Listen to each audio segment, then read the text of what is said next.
Chris King, and this is the Veterans History Project in connection with the Library of Congress. We're calling it Maine Veterans Voices, where each month I interview a veteran from Maine from different eras. We've done World War II, Korea, Vietnam, and different people, people who've been career in the service or only in for a short time, but still have that wonderful veteran status. And today my guest is Gary Crocker, who I always thought was from West Gardner, but it turns out he was born in Monmouth.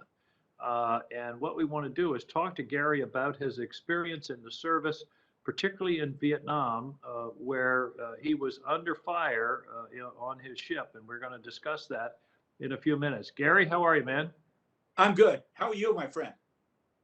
I'm just fine. Listen, I want to start with your growing up and your boyhood and what connections you had with the service before enlisting back in the 60s.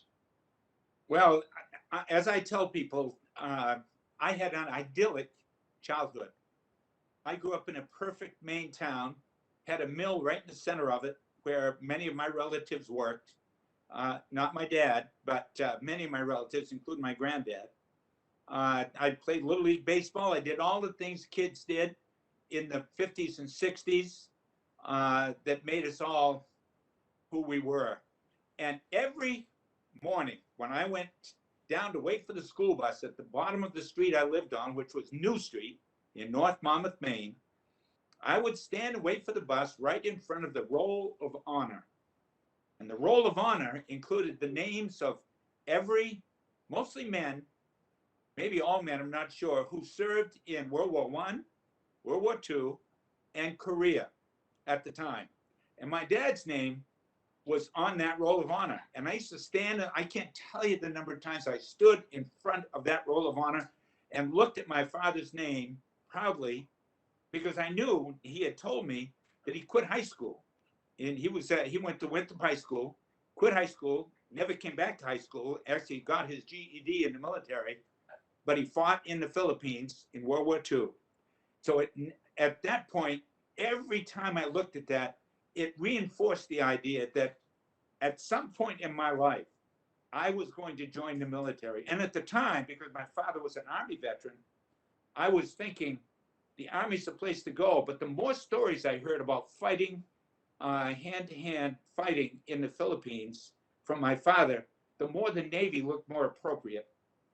And so when it came time to join, I searched out the Navy Reserve. Well, tell me about the decision to join. You mentioned the motivation of seeing your dad's name on that memorial. That's a great story, and almost every Maine town has a memorial like that. We have a beautiful one in Brunswick. I don't know if you've seen it. I have. It's brand new, and it's a stunning memorial to all the wars that we fought. But okay, so you're in high school, and you finish high school. Then what? Well, as I finished high school, of course, I graduated from Monmouth Academy in 1966. So as I was winding down my high school years, Vietnam was kind of at its peak of performance, negative performance. And as I thought more about what branch I wanted to join, because I was going to join, there was no question. We didn't have the resources to consider college at the time. And Senator, you're not going to believe this, but I wasn't the best student in the world. No. So my grades weren't, I know you're shocked. I mean, you just were a late bloomer, that's all. No, very late. But at any rate, as I approached the end of my high school career, I saw these ads on television. I heard them on the radio that if you joined the Navy or the Army, any military branch of the military, you could access the GI Bill when you left the military. And so really the two reasons for me joining the Navy were, one, to avoid the Army. And God bless the boys and women who joined the Army. Someone had to do that. But I chose the Navy, and I chose it in addition because I could get a free education, once paid for by the government, once I got back. And that was a ticket to changing your whole life. The GI Bill. the GI Bill may be one of the most important programs, in my opinion, this country ever had. It built the middle class. It built the middle class. My father is a perfect example because his entire family, and he had like a dozen brothers and sisters, all of whom lived more or less in poverty their whole lives. My father, on the other hand, when he returned from the Philippines, when he was discharged from the Army, used the GI Bill to go to college at night while he worked, and built a house by hand, which I grew up in. He did all of that, but all of that was paid for by the government. And it was a great investment because my father turned out to be a wonderful person.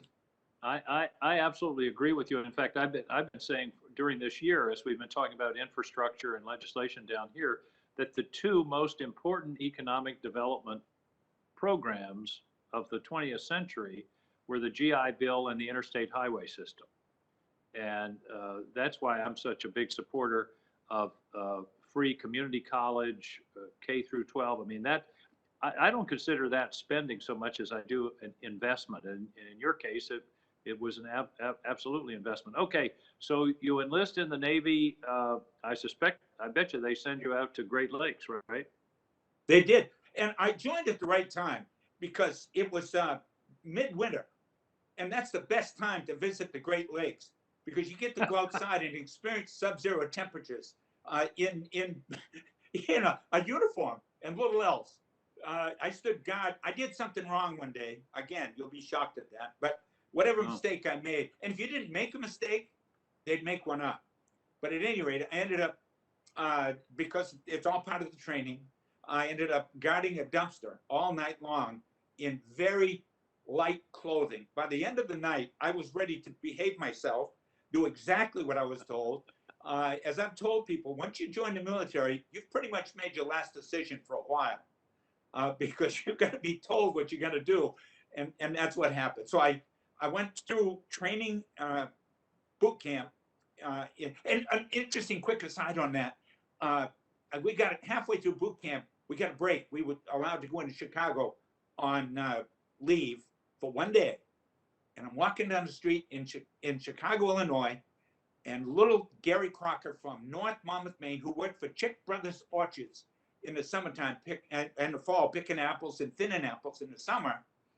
I'm walking along the street and I look down and there's a wooden box of apples that say Chick Brothers, Monmouth, Maine on the side of it. No. Yes. And I told the guy, I said, there's every chance in the world that I picked those apples. he laughed and gave me one. That is unbelievable. So you go through basic at Great Lakes, and did they assign you to what your task was going to be? How did you decide, or how did they decide how they were going to use this guy Gary Crocker, assuming they didn't need apple pickers? Their sorting system is a little rough, unless you qualify to go to what they call A school. I didn't even apply to A school. I just simply accepted the fact that I was going to be a seaman. I was only going in for one tour to get the GI Bill and to do my duty for the government, for the country. So I had one white stripe on my arm. When you get three, you're a first-class seaman. So I left Great Lakes, and they sent me to Newport, Rhode Island for training. Can't remember actually how much training it was. I think what it was more of a sorting system. They were kind of checking you out, what you could do. Well, I didn't move out of the seaman ranks. I moved on, and I actually went for further training on board a destroyer, much smaller than the ship I ended up serving on. And I was the tallest kid on the ship during training, and they used to drag a target across the Caribbean. And we would fire these 3-inch rounds, and you had to, and it was always the tallest kid. And the gunner's mate looked around, he said, "Hey kid, get up here." So I went up, and you had to hold the round in your hand and ram it into the barrel, the breech of the weapon. And he said, "Now listen, when you get there, don't stop, because it's going to fire and come straight back, and it'll break your arm. So when you get it in, just roll by it." And I learned to do that pretty well. Never broke my arm.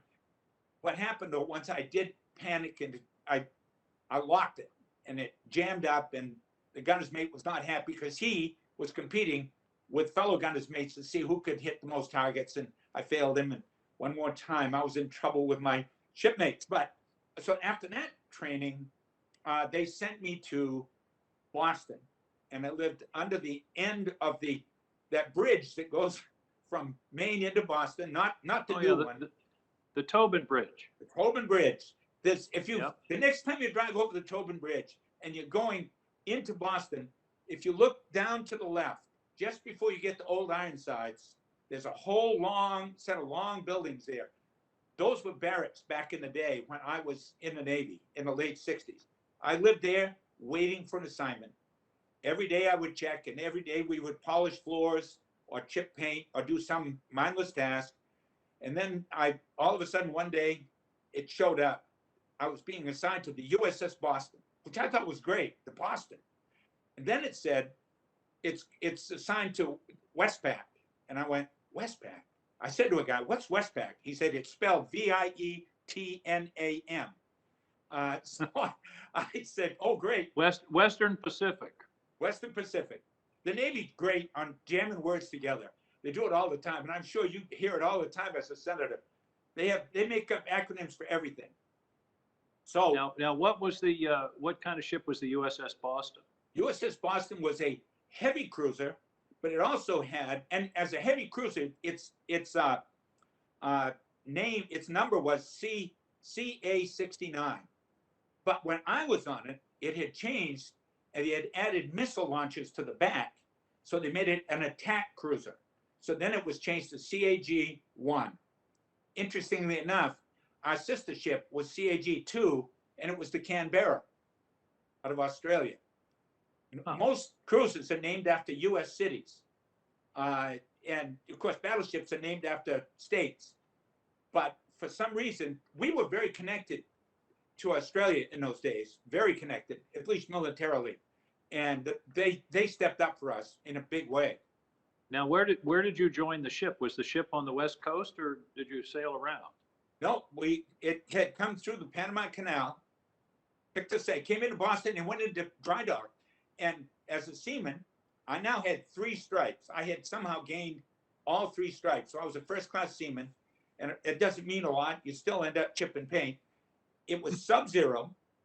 Wind was blowing. My hands were frozen. We're on a scaffold hanging over the side of the ship. And a bosun mate came to the rail and looked down. There were 4 or 5 of us on this long scaffolding. He goes, can anybody down there type? And I went, yes, sir. He said, how fast? I said, 40 words a minute without an error. It was a slight exaggeration, but yeah. I could type.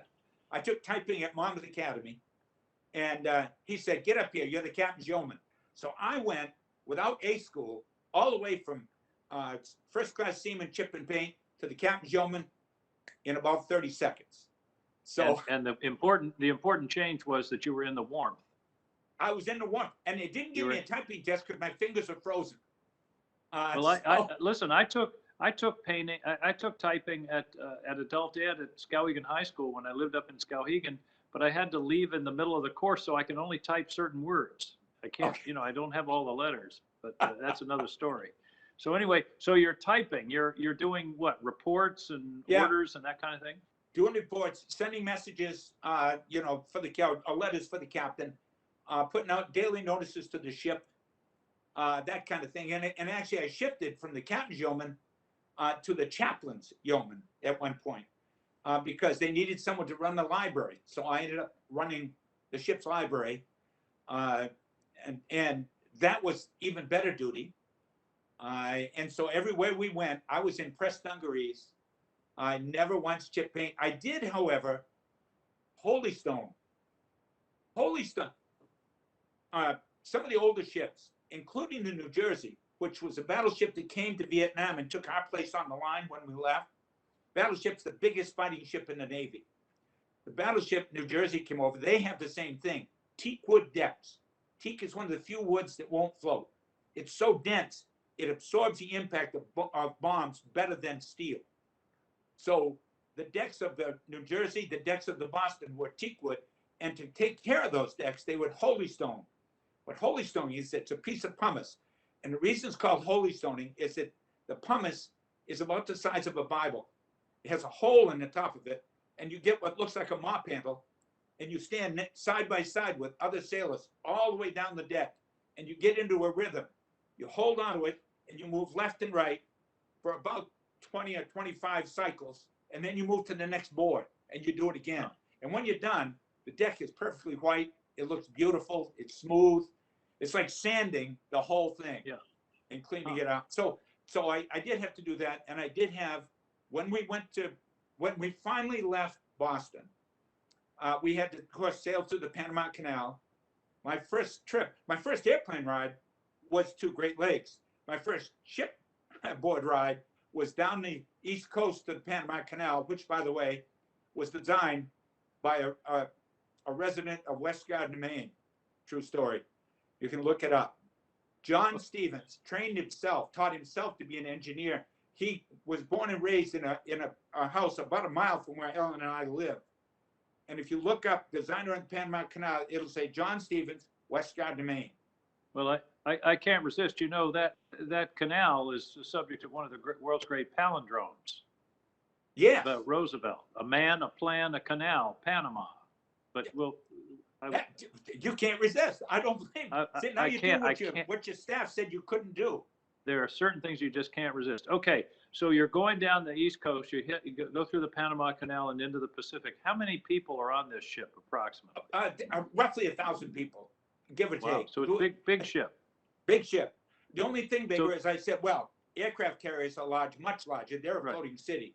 And battleships are bigger. Battleships have 1,500, 2,000 men. So you crossed the Pacific. Were there any stops on the way, or did you go straight to the coast of Vietnam? I got to tell you, Angus, one of the best days of my life at that point was sailing into Pearl Harbor. We got to sail. See, I had heard about Pearl Harbor. I had seen pictures of Pearl Harbor. I knew the story of Pearl Harbor, but now I get to sail into Pearl Harbor right by the Arizona. I got to sail right by it, and we stood at attention in our dress whites, saluting as we went by. Wow, that must have been a thrill of a lifetime. I still get goosebumps thinking about it. I've visited since as a tourist, not nearly the same experience. And we spent 4 or 5 days in Hawaii, and then we sailed straight to Vietnam. And we spent months just firing. We were providing naval bombardment. Okay, so tell me, what was the mission of the ship? Our mission was to provide fire support for the Army, the Marines, anyone that was on ground. Our job was to protect and defend them as best we could, give them as much support as we could offer. What was the range of your guns? How far could you shoot? I wasn't a gunner's mate, but it's my understanding a battleship fires a 16-inch round 2 to 3 miles. We were firing ours 1.5 miles inland from where we fired, so it was almost 2 miles because we were only firing an 8-inch so round. You were within sight of land, though. Oh yes, had to be. If we weren't within sight of land, and they were firing at us, and I didn't know. Ignorance was bliss. I had no idea until I saw pictures in the book called that I recommended to Peter Mills, called On the Gun Line, where it describes a night where Peter and I were almost killed. I didn't realize how many of our ships came very close to being, and were hit by ground gunfire from North Vietnam. So you were in effect floating artillery, That's right. And called in the artillery to support the troops. Now you have. I remember hearing on one of our motorcycle trips a great story about some guys whose lives you saved, and you end up meeting them later. Tell that story. That was amazing. We met some ground troops. Now, if anyone that was in Vietnam, every once in a while, every few months, they would take you on R&R, rest and relaxation, because they knew you can only take war activity for so long. And so they'd take you away from the war. And ground troops was no different from ground troops. In our case, we'd simply turn around and sail. They would fly somewhere, but we would sail. And we sailed back to the Philippines to rearm, regun, get stores and so forth. And while we were there, we put on our civvies, and went ashore into Olongapo City, which is right next to the naval base in the Philippines, which is, as you know, is no longer there. And one day we were sitting at a big round table with a whole bunch of guys, Air Force guys, different guys that were on R&R just like we were. And at some point in the afternoon, after we'd had a few libations, somebody said, "Where are you guys stationed?" And everyone started naming their battle station or their service station where they were. Some guy said Fubai, some guy said this or whatever.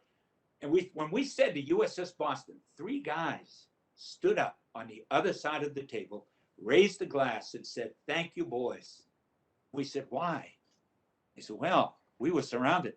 We were nearly out of ammunition. We were putting notes in our boots, hoping they would get to our families because we were not going to make it. And they couldn't bring in air support because of the conditions. And somebody realized that the Boston was right offshore. We called in your big guns, your 8-inch guns, and you didn't help us. You eliminated the opposition. We put our rifles on our shoulders and walked back to base. You saved our lives. And boys, if we're in a bar where you are, you will never buy a beer the rest of your life." So it was a great day, one I'll never forget. And actually that ties right into what happened in Vietnam. It was kind of it turned into a brotherhood of taking care of each other as much as it was doing our duty. We were doing our duty, and everyone did their duty. But in the back of our minds, what we were really trying to do was take care of each other, because we were starting to understand that Vietnam was a bad idea. Now, tell the story about Peter Mills. Peter Mills is a friend of Gary and mine. He's now head of the Maine Turnpike Authority, former state senator. His sister is the governor of Maine. Wonderful guy who we've all known for, I don't know, decades. But tell the story about Peter and you and how your lives intersected in a way you didn't even know for 35, 40 years later. Right. Well, Peter, of course, was an officer, and he was serving on the USS Boston, a destroyer, much smaller ship than the Boston, a cruiser. And one night, so we're both in Vietnam. This was mid-June 1968 when this happened. But you didn't know each other. 2 boys from Maine, but you didn't know each other. No. He grew up around Cornville. I grew up in Monmouth. We had never met, didn't know each other. I didn't meet Peter until I started working for the community colleges and went to the legislature to make our case. That's when you didn't know him. You didn't know him at Harvard, Gary? I thought we'd only met once or twice in brief conversations. Okay, so tell the story. I love talking to you. We got to do this more often. At any rate, Peter was in, as you know, former governor of the state of Maine. That when late night negotiations began late in the legislative session, they often run late at night and sometimes all night. Around 2 or 3 o'clock in the morning, Senator Mills, at the time, State Senator Mills, was serving on the Appropriations Committee, and I was there to protect the community colleges, hopefully. And so I'm sitting in the back row, and there used to be all the law books were in that back row. There was like a law library back there. And Peter was always coming back to grab some book and look up some legal definition of this or that. And he's pouring through one of the books. And I'm not sure now to this day how the conversation really started, but we started chatting. And I guess it came out that we were both Navy veterans. He was an officer on a destroyer. I was a seaman, a yeoman on a cruiser, but we were both Navy veterans. So we got chatting, and he said, "You know, Gary," and he's the one that brought it up. He said, "You know, I almost died one night in Vietnam."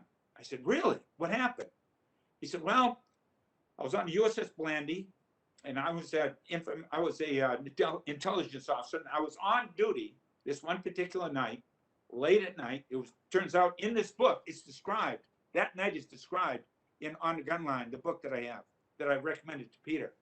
And he said, a missile went right through our superstructure, never hit anything, but he said, right through, and it slammed into the side of a cruiser." I said, "Wow, that's interesting.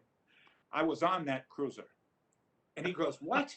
And so, you know, Peter, it was in intelligence, and he's, as you know, very intelligent guy. And so he did some research to make sure we were on the same page. Turns out it was the same night. It was the same ships. We were on those ships. And neither of us died. Luckily, it didn't hit his ship at all. It just went by it. And when it hit ours, it didn't explode.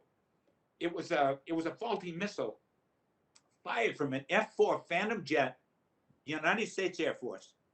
The missile itself, we found the tag inside the Boston. It blew a hole big enough to crawl through without exploding. Just the weight and the sheer force of the missile blew a hole inside the Boston, luckily above the waterline, and went right into the chief's head, the chief's bathroom. At that point in time, middle of the night, no one was in there, so no one was injured. But we found pieces of the missile, and it said on it clearly, made by Raytheon Corporation, Waltham, Massachusetts. So it was friendly fire, and sadly, that same night is when the Hobart, HMAS Hobart, was struck by the same plane with the same missiles, and they had tragic results. So that was a very unfortunate night. But Peter and I, every time we see each other now, that immediately comes to mind. That's amazing. Now we're almost out of time, but so you're in Vietnam. How long were you there, and did you muster out as soon as you got back? Bring us up to somewhere close to date. Yes, we sailed back. We were sailing back anyway, but as I may have said earlier, I'm not sure. Nixon had come to his senses and decided that the war had to be wound down, and he picked, for some reason, and to this day I don't know why, he picked Naval Reservists to take the numbers down. So they offered Navy Reservists, which I was one, early outs. So instead of serving 3 tours, I only served 1. It was supposed to be 4 years that I was going to be on active duty, and I was going to be in Vietnam the whole time. Turns out it was almost 2 years. It was just under 2 years, and I was offered an early out, so I got a full honorable discharge. They had put up fences around the Navy Yard, extra fences, because people were demonstrating, as you may recall in those days, and they were right, by the way. I don't hold that against them. What I don't like is the way they were angry with the wrong people. I never once get up in the morning and said, I want to go hurt the Vietnamese. No, I just did what I was told. The people who made that choice were in Washington, D.C., and then they told the generals and the admirals, and they went and did their job, and I did my job. So they were wrong. They were angry with the wrong people. But anyway, they had us protected, got off the ship. My parents had driven down from Maine. They picked me up in their car, drove back in. When I saw the Welcome to Maine sign, I had tears in my eyes. And I feel the same way when I get back. When I get back from this trip, I'll still feel great when I enter the state of Maine. Oh yeah, everybody when you cross the bridge down at the Piscataqua River, everybody in Maine feels awake. You feel a weight come off your shoulders. You do. There's something about it. So you got back. Did you use that GI Bill? Oh, you broke up, but I think you're asking about the GI Bill. Yeah. Did you use the GI Bill right when you got back? I did. I started, as I said, I wasn't a good student. UMA was then on Western Avenue in Augusta. They had just started. So I was working in the mill, and I started using a little bit of the GI Bill to take a couple of classes to see if I could do it. And because they had a sign up that said, Veterans Welcome. And now, to this day, I'm proud of this. If you go to UMA's main entrance in Augusta, there's a permanent metal sign in the base of their sign that says Veterans Welcome. And that's there because I repeated my story to then president. It was a woman. Anyway, the president at the time, when I told that story, she said, we're going to make veterans a priority. And that sign is permanently in place. Wow. So I went in, I took some classes, eventually transferred up to Orono, graduated, and eventually went on to get a master's degree at the University of Southern Maine. And then I met you. Yeah. And it all went to hell at that point. But you worked at the community colleges and you administered a program down at Central Maine Community College. Yes, I was the director of adult education at Central Maine, what was then CMVTI, which is now Central Maine Community College. I was also a police officer. I was also a deputy sheriff. I did a number of things along the way, but my career, if you will, my day job that lasted almost 30 years from beginning to end was with the VTIs turned into community colleges. And I am proud of the time that I put in and proud of what we've accomplished in terms of the community colleges in Maine. We have a jewel in the state of Maine. Absolutely, no question. Well, one other question. How did you become a humorist, a professional entertainer? How did that, were you invited to speak to a Rotary Club and people laughed and you said, hey, maybe I can do this? What was the moment you became a professional entertainer? Well, professional, of course, suggests being paid. So I'll have to come up a few years. I've done it my whole life. It got me through high school. I used it in Vietnam in difficult times. I would use humor to take the edge off situations. But when I got out of the military, when I finished, I was going through college, doing it then, telling the stories. I'd get invited to parties because I'd tell a few jokes. I get invited to meetings so they'd take the edge off the meeting.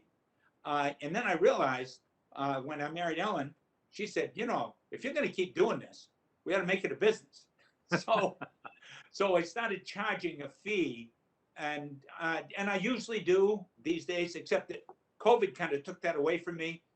And when I get back, as a matter of fact, next Tuesday, you're going to love this. I'm doing a show for a nursing home, assisted living home in Belfast. They called me. They're going to pay me because they know it's a trip and all of this. I said, how big's the audience? 4 people. I said, four people. I said, get the whole staff and put posters up all over town. Try to get a dozen people anyway. Give me an audience. So anyway, I've done everything in Maine. I've spoken in almost as many buildings in Maine as you've spoken in, Senator. Yeah, and you get more laughs than I do, but you went through a period. And I remember talking with you, and we'll end with this: that humor is good for your health. Oh, absolutely. I mean, there's a long story about how it generates natural bodily reactions. When you laugh, it makes you feel better. Your heart rate goes up, your blood pressure goes down. Good things happen when you laugh. And when you laugh, there's psychologists all the time saying, be in the moment, live in the moment. Don't worry about yesterday. Don't worry about tomorrow. I will tell you this, when you're laughing, you are in the moment. You're not thinking about your water bill or your power bill or anything else. If you're laughing, truly laughing, gut-wrenching laughing, and I rarely get that. I've seen you get it on occasion. But well, I remember traveling with you, and you and Dan Wathen, Chief Justice Wathen, would get into a joke-telling competition, and I had tears in my eyes. And you would tell these wild stories, and then he'd say, "Oh yeah, I knew that guy up in Aroostook County." True story. True story. He did know that guy. He did know that guy. Listen, Gary, it's really great to spend some time with you, and thanks for the joy that you've given to the people of Maine. Thank you for the service that you gave to the people of the country back during Vietnam, and I think the story that you tell of how much difference the GI Bill meant and to you and to your life and to your family is exactly the kind of thing that we want to record in this series. So wonderful to have some time with you. Give my love to Ellen, the sainted Ellen, as I refer to her, and we'll see you on the trail up in Maine. I can't wait to see you. Thank you very much, Senator. Thanks, Gary. See you, man.